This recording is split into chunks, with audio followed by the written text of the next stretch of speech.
On Friday, President Biden made his first call to a foreign leader, Canadian Prime Minister Justin Trudeau. It's just one sign of how primary the U.S.-Canada relationship is.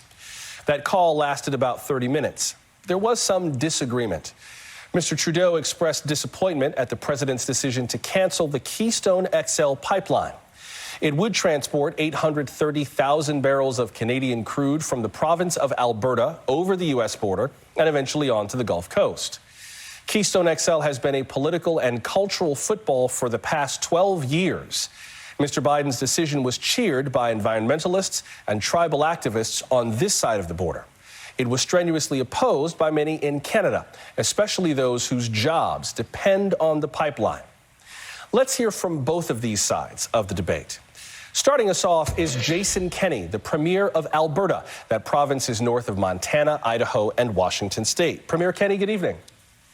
Thanks. Great to be here, Joshua. What was the most important aspect of the Keystone XL pipeline to Albertans? Was it jobs, or was there more to it?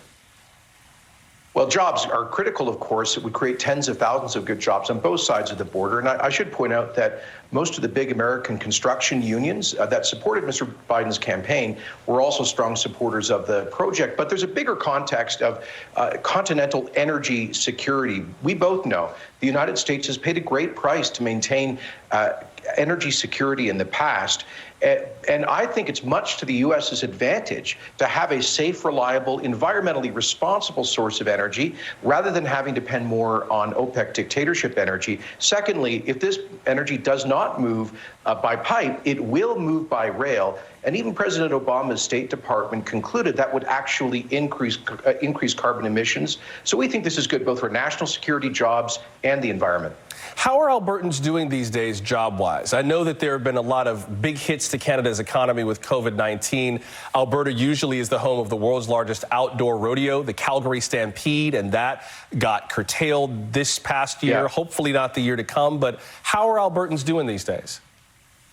Well, we've been through some challenging years, no doubt about it. And in the last year, the global COVID recession, the impact of the pandemic itself, and a collapse of energy prices started that last spring with the the Russia OPEC price war on energy really hit us hard. But we're resilient. This is kind of the entrepreneurial heart of the Canadian economy, the youngest population, and we're going to come back strong. But we want to do that in partnership with the United States. We congratulate President Biden on his election. We want to work closely with his administration. The Canada-U.S. trade relationship is critical. But the biggest part of that is our energy exports. Nearly $100 billion a year of energy that we export to the U.S., mainly from this province.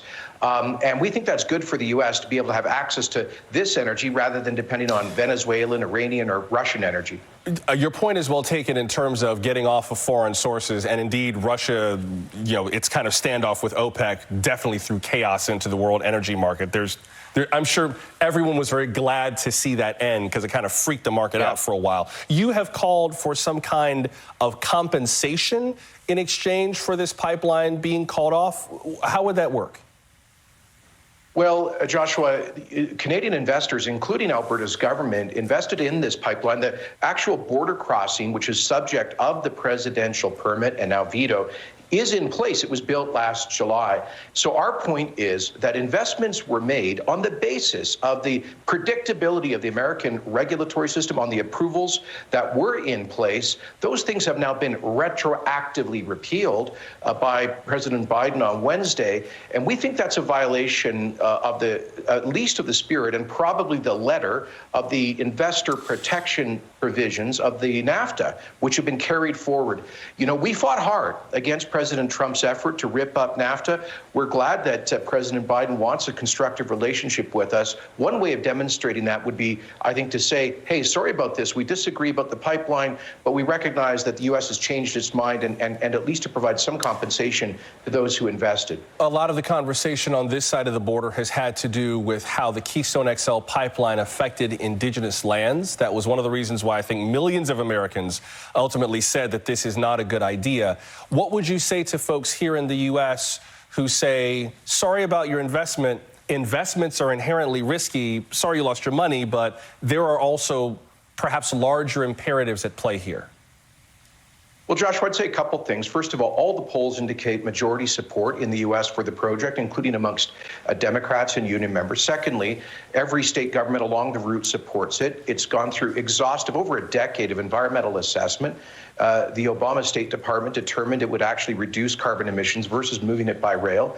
I think Indigenous communities would. It's a lot safer for the energy to move again underground and modern technology as opposed to overground by rail.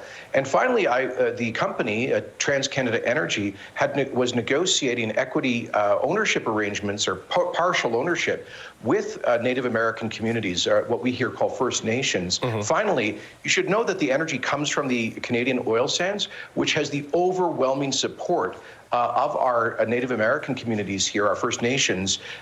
Many of them are business partners with the energy companies in responsibly developing that. Last 10 seconds, would it not be better to just shift to renewable sources of energy and leave tribal lands alone? Well, we certainly in this province, we have a higher share of renewables, but as long as the world needs oil and gas, I think it's better that it come from a rights-respecting democracy like Canada in partnership with our Indigenous people, as opposed to coming from OPEC dictatorships. Jason Kenney is the Premier of the Canadian province of Alberta. Premier Kenney, I appreciate you making time for us tonight. Thank you. Thanks for your interest, Joshua.